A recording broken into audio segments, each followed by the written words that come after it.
বিনীত নিবেদন এই যে আমি শ্রী জগদীপ কর্মকার, বয়স 47, পিতা বলাই কর্মকার, সংবাদে খাটুয়া পোস্ট, খাটুয়া থানা, উত্তর চব্বিশ পরগনা, এই মর্মে আবেদন করছি যে উত্তর চব্বিশ পরগনা জেলার অন্তর্গত গাইঘাটা থানাধীন গ্রাম মধুসূদনবাটি, বিষ্ণুপুরের বাসিন্দা শ্রী শশাঙ্ক ঘোষ, পিতা সচিন স্যার, তাই আমার ছেলে সুদীপ কর্মকারকে স্কুলে চাকরি দেবার নাম করে নগদ 10 লক্ষ টাকা এবং ইংরেজি এত তারিখে আরো 2 লক্ষ টাকা অনলাইনে তাকে দেওয়া হয়। মোট 12 লক্ষ টাকা আমাকে জমি বিক্রি করে আমার ছেলের চাকরি হবে এই আশায় তাকে দিই। গত ইংরেজি 28/4/2022 থেকে প্রাইমারি শিক্ষা পর্ষদ থেকে আমার ছেলের মোবাইলে একটি মেল আসে, আপনি টেট কোয়ালিফাই, আপনি 29/4/2022 তারিখে বেলা 11টা থেকে বেলা 4টের মধ্যে পশ্চিমবঙ্গ শিক্ষা পর্ষদ অফিসে এপিসি ভবনে এসে আপনার উচ্চ মাধ্যমিক, মাধ্যমিক এবং এর অ্যাডমিট কার্ড, মার্কশিট এবং ভোটার কার্ড, আধার কার্ড নিয়ে আসবেন। আপনাদের সেই মতো আমি আমার ছেলে উক্ত কাগজপত্র সহ ওই দিন পর্ষদ অফিসে গিয়ে কাগজপত্র জমা দিই। একটা খাতায় আমার ছেলের সই করিয়ে বলে এবার চলে যান, আপনার কাজ হয়ে যাবে। তারপর উক্ত শশাঙ্ক ঘোষ আমার কাছে বাকি 2 লক্ষ টাকা চাইলে তাহাতে উক্ত আমি অনলাইনে দেওয়া হয়।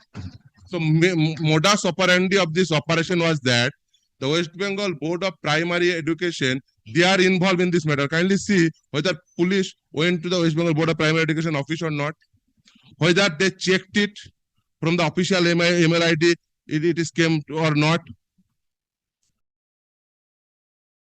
আইনজীবী ফিরদৌস স্বামী বলছেন? হ্যাঁ বলছি।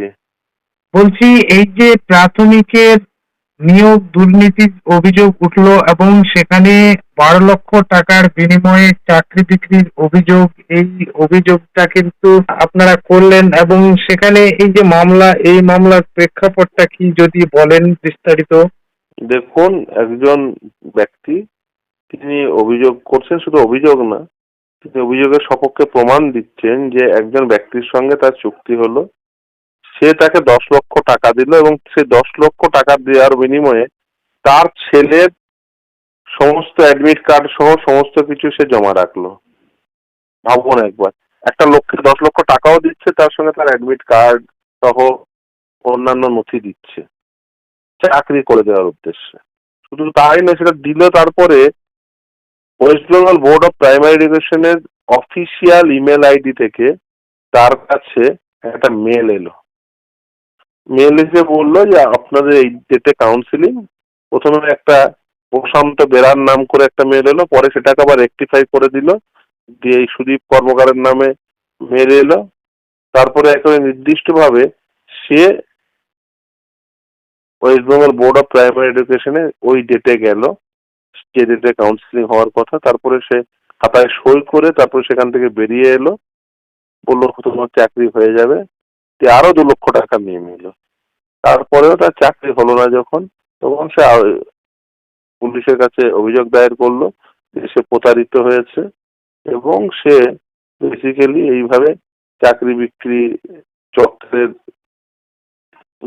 দ্বারা সে বেসিক্যালি প্রতারিত হয়েছে এবং West Bengal board of primary এডুকেশনের অফিসিয়াল ইমেল আইডি কে ব্যবহার করে এভাবে প্রতারিত হয়েছে। কারণ একজন সাধারণ গ্রামের মানুষ, তার বিশ্বাস জন্মাবে কি করে? West Bengal board of primary এডুকেশনের অফিসিয়াল ইমেল আইডি, যেটা সেখান থেকে মেল আসছে, তারা বোঝানোর চেষ্টা করে ও হ্যাক হয়ে গেছে, এটা মিথ্যা কথাটা বোর্ড বলে। দুটো মেল আইডি কখনো এক হতে পারে না। আপনি জানেন যে আপনি যদি একটা মেল আইডি এখনো ওপেন করতে চান, যদি ওই নামের কোনো মেল আইডি থাকে, তাহলে কখনো মেল আইডি, দ্বিতীয় কোনো মেল আইডি তৈরি হবে না। আর এই সাইবার হ্যাকিং এর মিথ্যা গল্প 2020 সালের রিক্রুটমেন্টের সাপেক্ষে এই হাইকোর্টেরই ডিভিশন বেঞ্চের সামনে দিয়ে গেছিল, এখনো পর্যন্ত কোনো কোর্টে সেটা কমপ্লেন কপি দেখাতে পারেনি। ফলে এই যে মিথ্যা গল্প ওরা দেয়, তার প্রমাণ সহ আমি রেখে দিয়েছি। ফলে মিথ্যা গল্প দিয়ে লাভ হয়নি। মহামান্য বিচারপতি তিনি নির্দেশ দিয়েছেন যে যারা তদন্ত করছিল, কারণ তাদের কাছে জিজ্ঞাসা করেন, যিনি গভর্নমেন্টের পক্ষ থেকে যিনি প্লিডার ছিলেন, জিপি গভর্নমেন্ট প্লিডার, তাকে জিজ্ঞাসা করেন, মানে যেহেতু রিপোর্ট দাখিল করেছেন, যে এই বোর্ডকে জিজ্ঞাসাবাদ করা হয়েছে, এখনো পর্যন্ত বোর্ডকে কোনো জিজ্ঞাসাবাদই করা হয়নি।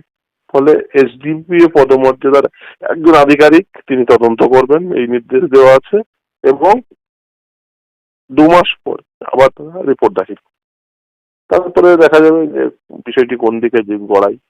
আপনি অফিসিয়াল ইমেল আইডি থেকে ইমেল আইডি কে ব্যবহার করে বাজার থেকে টাকা তুলবেন, তাতে বোর্ডের অফিসিয়ালসরাও যুক্ত, নিশ্চিতভাবেই যুক্ত।